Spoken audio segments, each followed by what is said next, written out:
Hey guys, what's going on? Today I'm doing a full review of this portable AC, and I'll be showing you how it performs along with everything you need to know before deciding if it's the right one for you. So, let's get into it. This is a single host portable AC, and the one I'm using here is the 14,000 BTU version, which is actually one of the most powerful sizes you can get when it comes to portable air conditioners. It is designed to cool spaces up to around 700 square feet, so it's great for bedrooms, living rooms, or even small apartments. The design is really sleek and modern, so it blends in nicely with most home setups. On the front, there's a small digital display that shows the temperature you've set, along with the fan speed and the current mode. Up on top, you've got all the touch controls and they're pretty responsive. You also get a remote control included, which I'll talk more about in a bit when we go over all the modes and features. As for the size, it is pretty compact considering how powerful it is. It stands about 27 inches tall, 16 inches deep, and just under 12 inches wide, so it doesn't take up much space at all. This is the box it comes in. To open it, all you need to do is cut the plastic straps and lift the top of the box straight up. Inside, you'll find everything you need to get started.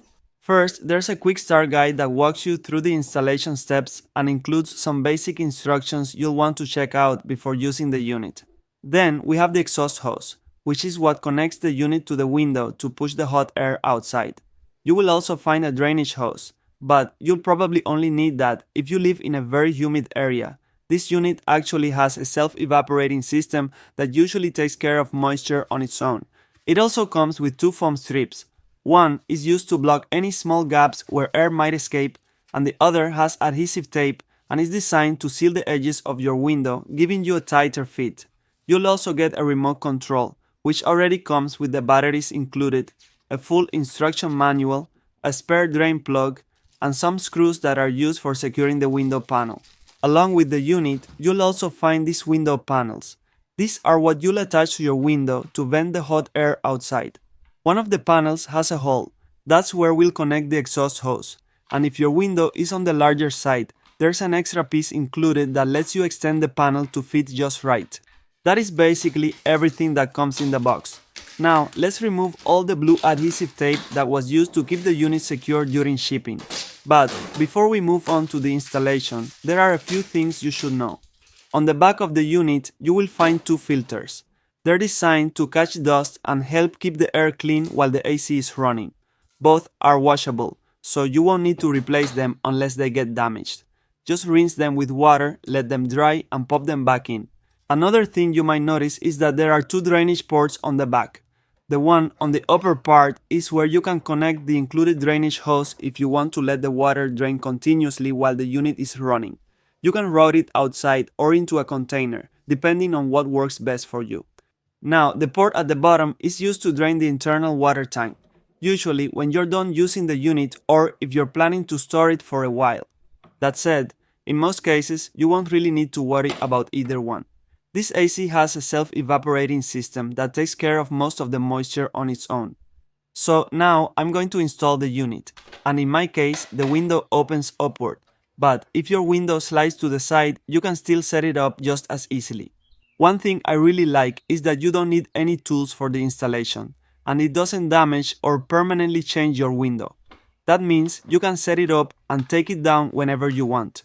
All you'll need is a pair of scissors to trim the foam strips and get a nice tight seal. The only issue I ran into was that my window is pretty small, and one of the panels was covering the hole where the hose is supposed to go. So I had to trim one of the panels to make everything fit properly.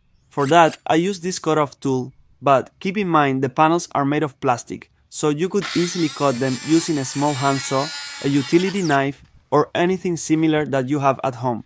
Then I filled in all the gaps using the included foam, and this is how it turned out. Now the only thing left is to connect the exhaust hose to the unit. It is very simple. Just slide it into place like this and then connect the other end to the window panel. Just push it in and that's it. Let's plug it in and see how it performs.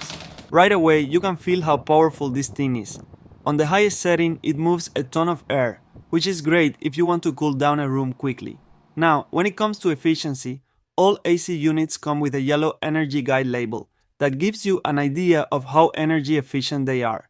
In this case, the label was in the box, and this unit is rated at 7.8 SEER, which is actually really good. From all the single-host portable AC units I've seen so far, this one has one of the highest efficiency ratings.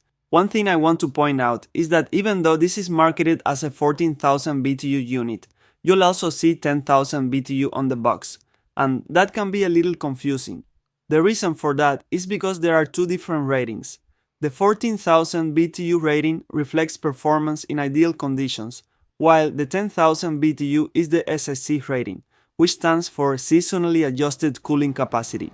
That number is based on how the unit performs in real-world conditions, including heat and humidity.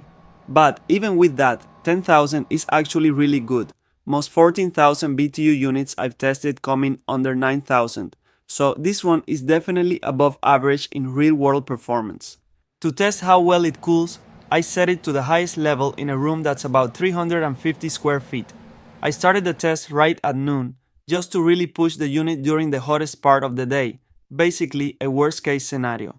The room started at 79 degrees Fahrenheit, and after just 30 minutes, it had already dropped to 75 degrees Fahrenheit, which was a great sign. I let it keep running and stopped the test exactly at the 2-hour mark. By then, the temperature had dropped to 71 degrees Fahrenheit, so overall, it did a really solid job cooling the space. Another thing I wanted to check was the power consumption. Normally, this info is listed on a label or printed on the box, but in this case, it wasn't anywhere to be found, which honestly raised a bit of suspicion. So I measured the energy used myself during the 2-hour test, and it consumed a total of 2,400 watt-hours, which averages out to about 1,200 watts per hour. That's not bad at all for a unit this powerful. The highest spike I recorded during the test was around 1,300 watts, when it was working at full capacity. Now let me give you a quick tutorial on how to use this unit. You've got two ways to control it. The first is by using the touch buttons right on the unit itself. They're very responsive and really easy to use. The second way, and my personal favorite, is with the remote. I actually really like the design of the remote. It's simple, but it feels well made and does everything you need. From the remote, you can power the unit on or off, set your desired temperature. The lowest it goes is 61 degrees Fahrenheit, and switch between the three modes. The first one is cooling mode. Then there's the dehumidifier mode, which is something a lot of people overlook, but it's really useful, especially in humid places. And finally, there's the fan mode if you just want some air circulation without cooling. There's also a button with a little icon of a strongman. I know, you can probably guess what that's for. It puts the unit into max power mode for the fastest cooling. You also get some extra features like sleep mode, which runs the AC at its lowest setting, and a button that turns off the display if you want a dark room for sleeping.